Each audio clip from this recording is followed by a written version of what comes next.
Bienvenue à notre présentation du travail de recherche dans le cadre du cours 233. Bonjour, nous sommes en direct de la caserne de Saint-Lazare. Ici Cédric-André, Sébastien, Charles et Philippe Bédard. Donc, on est ici à la caserne de Saint-Lazare. On va aller se rendre dans deux écoles de Saint-Lazare, l'école primaire et l'école secondaire. On va aller voir les pompes incendies, faire les comparaisons des deux systèmes. Ce qu'on regarde surtout, c'est la comparaison entre les années de construction. Donc, la première école qu'on va aller, l'école Eau-Claire, construite en 1971. Donc, un système un petit peu plus âgé, comparativement à la deuxième école, l'école Westwood, qui est une école secondaire plus récente, construite en 2003. On va regarder, on va faire une comparaison des deux systèmes. On part. Bienvenue ici en direct de Saint-Lazare, Québec, ici à l'école primaire Eau-Claire. Donc ici, école d'environ 400 étudiants primaires, donc de la maternelle jusqu'en sixième, assurés par un système de protection incendie. Par contre, la pompe incendie ici démontre que ce n'est pas seulement que des pompes de 1500 gallons, comme vu dans toutes les BGH. Les pompiers ici, dans le milieu un peu plus rural, ont affaire avec des plus petites pompes et c'est justement ici qu'on va démontrer l'opération de justement ces plus petites pompes-là. Tout d'abord, prenons compte du bâtiment dans son entièreté. Voici une vue aérienne de l'école Eau-Claire. À l'arrière du bâtiment, nous pouvons voir les raccords pompiers, démontrés par le logo des raccords pompiers. Avec le zoom de l'image, nous pouvons voir la salle des pompes située à l'arrière du bâtiment, représentée par la section ici en jaune. Allons maintenant rejoindre M. Bédard dans la salle des pompes. Donc ici, on a la pompe incendie dans une école à Saint-Lazare. On a la conduite de branchement qui arrive ici. Le bypass, il passe ici avec la vanne papillon, la vanne anti-retour. On voit la flèche qui indique vers la partie haute. La conduite de branchement passe ici. On a la vanne OSNY qui est cadenassée en position ouverte. Le manomètre d'entrée, on a la pompe incendie électrique. Ensuite, on a la soupape anti-retour qui mène vers la partie haute avec une vanne papillon, le manomètre pour la partie haute. Sur la conduite de branchement, on a le surpresseur qui vient chercher son eau. Tout est ouvert. Ça envoie ça dans la partie haute pour bâtir la pression, afin de garder la pression dans la partie haute. On a le drain sectoriel pour la colonne montante. On a un commutateur de débit ici. On a le panneau ici avec le disjoncteur. On a ici, pour fermer le surpresseur, mettre en mode automatique ou manuel. Avec le disjoncteur, on peut mettre à on, à off. On peut l'actionner manuellement avec le bouton de démarrage. Le reset est un disjoncteur individuel ici. Puis pour l'activer avec le 600 volts, en bas ici. Donc, si on arrive dans la salle ici, notre pompe incendie est en fonction. On va venir voir sur notre abac, on va regarder les pressions. On va s'assurer que les pressions au manomètre dans la partie haute est adéquate en s'assurant de bien concorder avec notre pression de la ville qui rentre dans notre système pour bien faire la bonne addition. Donc, si notre pompe est en marche, on regarde nos deux manomètres, on s'assure qu'on a la bonne pression dans la partie haute pour nos cabinets. Donc, avec la pompe incendie ici, il n'y a pas vraiment de précaution à prendre par rapport à une trop haute pression, mis à part les cabinets incendies qui sont seulement de classe 2. Vu que c'est des classes 2, il faut faire attention aux tuyaux, pas envoyer trop de pression, parce qu'ils ne sont pas faits pour soutenir une grande pression. Par contre, il n'y a aucun raccord pompier dans le bâtiment ici, vu qu'on est seulement sur 2 étages. Donc ici, dans le fond, qu'est-ce qu'on va faire? C'est qu'on va venir valider que la pompe est bien fonctionnelle. Donc la première étape qu'on va faire, c'est qu'on va la démarrer avec le bouton vert ici qu'on voit. Si on constate que ça n'a aucun effet sur notre système, on peut s'assurer ici avec le bouton qui devrait être allumé pour valider si on a, dans le fond, un courant électrique dans notre panneau. Par contre, il ne faut pas trop le prendre en considération parce que ça pourrait qu'on ait seulement une lumière qui soit défectueuse ou peu importe. Donc, dans le fond, si on n'a aucune réaction à la suite d'avoir pesé sur le bouton vert, ce qu'on va faire naturellement, bien, ça va être de venir faire le reset ici avec notre poignée qu'on a seulement ici. Si ça ne fonctionne pas et que notre panneau est toujours non fonctionnel, ici, dans le fond, ce qu'on va faire, c'est qu'on va utiliser notre 600 volts. Donc, il faut s'assurer d'être full dress avec notre casque, nos gants, la visière baissée. Ce qu'on va faire, c'est qu'on va venir comme ça, se protéger le visage ici. Puis on va monter notre 600 volts. Aussi, une chose avec le 600 volts qu'il ne faut pas oublier, c'est qu'on ne peut jamais leur descendre une fois qu'on l'a mis en fonction. Donc, avec ça, ça devrait fonctionner. Donc, dans le fond, la petite particularité qu'on a avec ce panneau-là ici, c'est qu'on a 2 disjoncteurs, un pour le reset et puis un pour le panneau. Donc, comment on va procéder pour effectuer le reset? Il va falloir mettre le premier disjoncteur en position off. Ensuite de ça, on va aller mettre notre deuxième disjoncteur ici en position reset. Et puis par la suite, ce qu'on va faire, c'est qu'on va venir remettre notre disjoncteur ici à la position on pour effectuer le reset pour démarrer notre panneau. Donc ici, on se trouve à l'extérieur, où est-ce qu'on a couvert le segment sur l'introduction aussi au raccord pompier et à l'essai pompe. Donc, on va parler un peu de la procédure de raccordement. Donc, si on était opérateur ici, comme qu'on se trouve au secteur 3, on a voie d'accès avec un autopompe. Donc, on peut se raccorder facilement ici via nos 2,5 qu'on mettrait ici. Donc, ça serait important pour avoir un rendement optimal que l'équipe qui est assignée aux pompes, même si c'est seulement des cabinets, qui prennent compte de la pression, du pressure at shut-off et de la pression de la ville pour justement envoyer la pression optimale dans les raccords ici. Donc, tout simplement, on a regardé ici à l'intérieur, on n'a pas de canette étant donné que c'est un lieu scolaire, donc c'est toujours une possibilité. Donc, les raccords aussi sont conformes. Donc, pour ça, ça serait parfait. Deuxième moyen de dépannage, c'est là ici qu'on tombe à notre simple essai-pompe qui est ici. Et se raccorderait ici avec un 2,5. Par contre, l'affaire qui est importante, c'est que ici, c'est une sortie. Donc, c'est fileté. Donc, on va avoir besoin d'un double FML pour raccorder ici. Ensuite de ça, ça va être très important que l'opérateur, la séquence doit suivre en ordre pour éviter un refoulement. C'est sûr qu'ici, on a une sortie, donc on ne pourrait pas nécessairement avoir de refoulement. Par contre, c'est important de suivre la procédure. La procédure étant que notre opérateur va envoyer sa pression et ensuite, la personne attitrée aux pompes, on a couvert dans le dernier segment qu'on avait une vanne papillon pour ouvrir. Donc, une fois et seulement une fois que la pression est ouverte, est envoyée, c'est-à-dire dans l'essai-pompe ici, que l'équipe qui est attitrée aux pompes à l'intérieur va ouvrir la vanne papillon, justement pour alimenter le reste des colonnes de façon secondaire. Donc, on va venir à l'intérieur ici. Vite fait, comme qu'on parlait, on a couvert cette section ici, mais une fois, en tant qu'opérateur, je dirais que j'ai envoyé l'eau. L'eau va se rendre jusqu'à la vanne papillon ici. Et ici, ce serait une problématique avec l'école ici pour faire ça, étant donné qu'ils sont cadenassés. Donc, pour une raison X, ils ont décidé de mettre un cadenas ici. Peut-être que c'est pour seulement l'inspecteur, peut-être seulement l'inspecteur qui a la clé. Donc, ce serait une problématique, il faudrait couper le cadenas. Et c'est ensuite qu'on pourrait ouvrir ici la vanne papillon. L'indicateur va se mettre en direction de la conduite, ce qui va confirmer qu'elle est ouverte et qu'on pourra compléter notre alimentation d'urgence.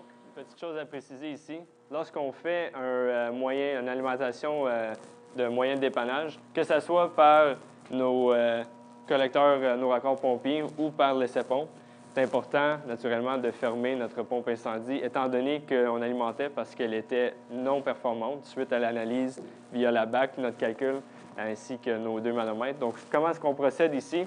Bon, on peut l'arrêter, essayer de l'arrêter avec le bouton ici en mode automatique. Par contre, si on n'est pas à la pression de shut-off, ça va être inutile d'essayer de le fermer par là, ça ne va pas marcher. Donc, tout simplement ici, on viendrait fermer notre disjoncteur, le mettre en position off. Par contre, ceci, ça affecte la protection incendie du bâtiment. Donc, c'est important de le réouvrir à la fin. Aussi, deuxième étape, ce serait de fermer le surpresseur qui est ici. Et justement, comme vu précédemment, on le ferme via le panneau de pompe d'appoint ou de surpresseur ici, juste en arrière ici. Et c'est tout simplement un bouton qu'on va mettre de mode automatique à off. Donc ici, on est en présence d'un cabinet de classe 2. C'est le seul cabinet, les seuls types de cabinets, c'est-à-dire qu'il y aurait dans l'établissement ici, dans toute la bâtisse.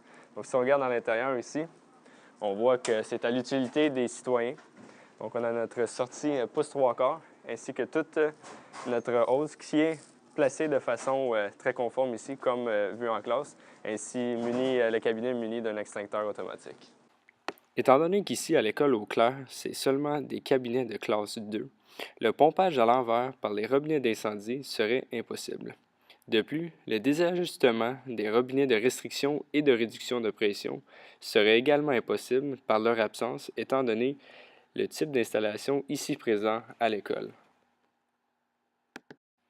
Ceci étant dit, pour l'école Eau-Claire, les seuls moyens de dépannage possibles seraient l'activation manuelle de la pompe incendie, l'alimentation des collecteurs d'alimentation via les siamoises, ou finalement l'alimentation de la colonne montante via les collecteurs d'essai pompe.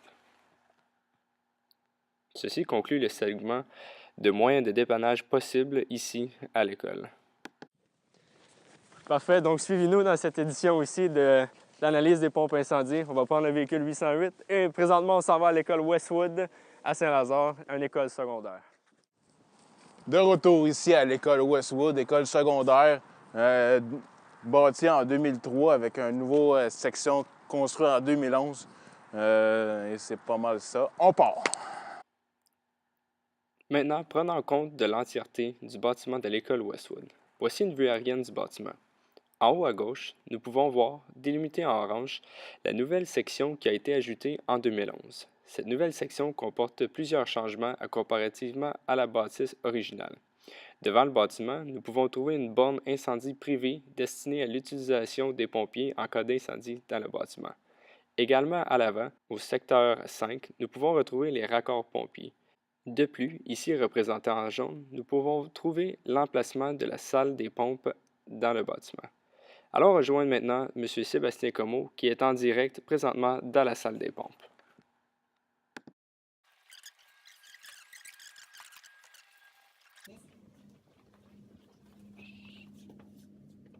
On va vous présenter le système incendie du bâtiment. On va débuter avec, bien principalement avec notre entrée d'eau. L'entrée d'eau du bâtiment se situe ici. Canalisation qui est là, pour isoler la canalisation. Après ça, ensuite ici on va avoir une valve papillon qui va être pour se diriger vers la pompe incendie. Plus haut, on va avoir le système d'eau du bâtiment, l'eau de n'importe quoi, l'eau potable. Ensuite, valve papillon, on part. Ici, on descend. On se rend une petite valve OSNY qui est raccordée à un commutateur ici là, de supervision pour la valve. Ensuite, juste devant la pompe incendie qui est électrique. En plus, on a la BAC qui est ici. Pour toutes nos informations, si on a besoin de regarder si notre pompe est efficace. Après ça, ensuite, on a ici le surpresseur du bâtiment, la pompe incendie, qui est raccordée juste en haut là. Après ça, ici, on a notre valve d'essai pompe avec un robinet qui est là. Ensuite, on se dirige, on continue. Un autre petite valve OSNY continue, juste là. Là, en face de nous, ici, on va avoir la pompe. Fait qu'on a les boutons ici, arrêt, départ, le disjoncteur. Après ça, ici, on va avoir nos raccords pompiers qui vont être situés là. Qui vont se brancher ici, qui vont bypasser directement dans la colonne montante. On a ici notre check valve, notre valve anti-retour, qui est juste là. Si on descend juste en bas ici, on continue, on est rendu là, on descend, on a un manomètre qui est là, qui va dire la pression qu'on a dans notre conduite. Commutateur de pression. Puis ça s'en va directement dans la colonne montante. Ici, on a une drain automatique. Comme on l'a dit, dans la nouvelle section, il y a des cabinets de classe 3. Et puis dans l'ancienne section, c'est des cabinets de classe 2. Donc, comme on peut voir ici, on a des cabinets de classe 3. Et puis, comme ici, on va présenter les différentes particularités. Ici, on a des vannes ordinaires. Ici, pour l'ouvrir, on a juste à ouvrir le robinet. En plus, on le voit très bien, vanne ordinaire. Pour ajuster nos pressions, si on a à les ajuster éventuellement, on ne peut pas les augmenter sur notre maximum, mais on peut descendre les pressions si effectivement on a trop de pression. Sinon, ben, ça va être passé en moyen de dépannage pour nous envoyer plus de pression. Bon, ici, petit léger problème qu'on pourrait avoir avec notre 600 volts qui est sur le côté ici, dû à peut-être la chambre qui est assez restreinte. Si on a activé notre 100 volts de façon sécuritaire, on n'a pas beaucoup de place. Là. Fait que si on voudrait l'activer, on s'expose en façade justement du 100 volts. Fait que faudrait, je sais pas, se mettre de côté puis essayer de se cacher le visage ou de quelque chose, là, mais ce serait le petit hic avec la pièce qu'on a ici. Donc, quelque chose aussi qui serait bon à mentionner, c'est que lors de moyens de dépannage qu'on va couvrir un peu plus tard, similairement à l'école, où est-ce qu'on a conduit dans le fond un essai d'inspecteur pour créer un écoulement directement dans le panneau pour forcer le démarrage de la pompe. On a ça qui est caché en arrière ici. Un peu dur à voir avec la caméra, par contre, on a notre robinet ici, qu'une fois mise en marche, on va créer un écoulement dans le panneau, ce qui ferait démarrer la pompe incendie dans l'éventualité qu'elle ne serait pas en mesure de fonctionner automatiquement. Donc, on va parler un peu des particularités et des différences qu'on a entre l'école Westwood, l'école secondaire et l'école primaire Eau-Claire, visitée il y a quelques minutes.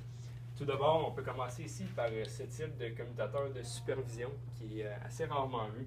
Donc ici, c'est un fil qui est attaché dans une prise et ensuite, lorsque la conduite va être ouverte ou dans ce cas-ci fermée, étant donné qu'elle est supervisée en position ouverte, ça va se débrancher. C'est là qu'on va avoir un système, dans le fond, de supervision au panneau. Donc ça ici, c'est une différence qui est assez particulière.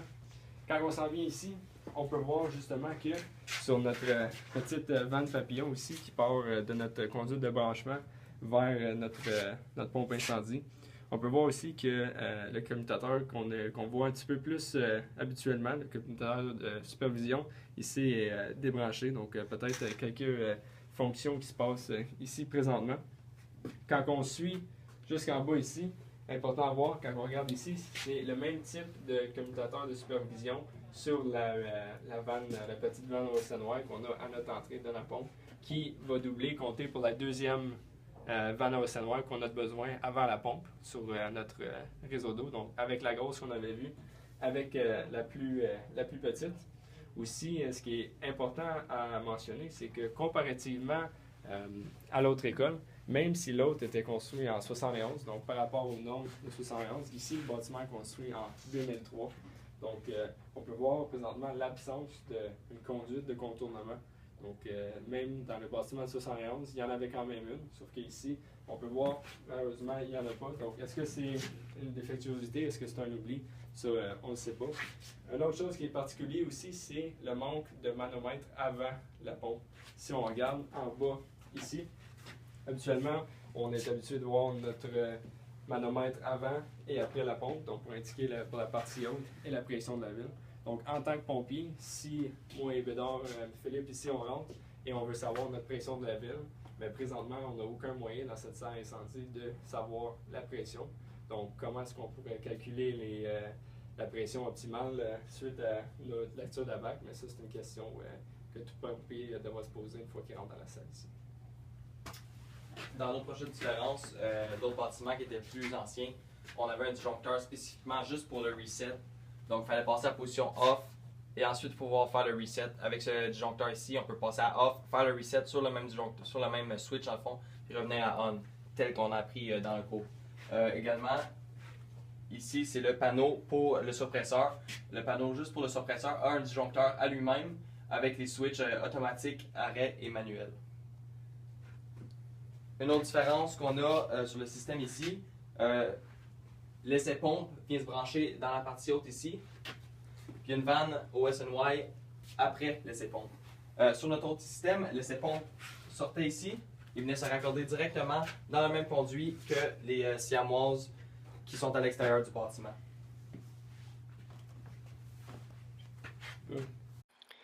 Tel qu'expliqué dans le dernier clip, l'analyse des moyens de dépannage possibles ici à l'école Westwood est très similaire que celle à l'école Eau-Claire. L'activation manuelle de la pompe incendie se fait de la même façon. Par contre, le disjoncteur est plus simple et plus facile à utiliser ici à Westwood. De plus, derrière le panneau de pompe se trouve un robinet d'inspecteur. Celui-ci peut être utilisé pour démarrer la pompe si elle ne démarre pas par elle-même. L'alimentation des raccords pompiers se fait de la même manière ici qu'à l'école Eau-Claire. L'alimentation via les collecteurs d'essai-pompe ici se fait de façon plus complexe. Nous pouvons voir ici les deux robinets en cause. Nous devons ouvrir les deux robinets pour permettre le passage de l'eau vers les cabinets incendies. Le pompage à l'envers par les robinets d'incendie est possible ici à l'école. Ceci grâce au nouveau cabinet de classe 3 dans la nouvelle partie. Un opérateur doit se positionner au secteur 3, soit à l'arrière du bâtiment, et relie une ligne de refoulement directement dans le robinet ordinaire. Autre anomalie trouvée lors de notre inspection est le débit maximal que peut fournir la pompe incendie. Nous voyons par le tableau ici qu'un cabinet de classe 3 requiert 500 gallons par minute. En regardant la bac de la pompe ci-dessous, nous pouvons voir que son rendement maximal est de 100 gallons par minute, soit 400 gallons par minute inférieur à ce qui est demandé par la norme NFPA 14 pour un cabinet de classe 3.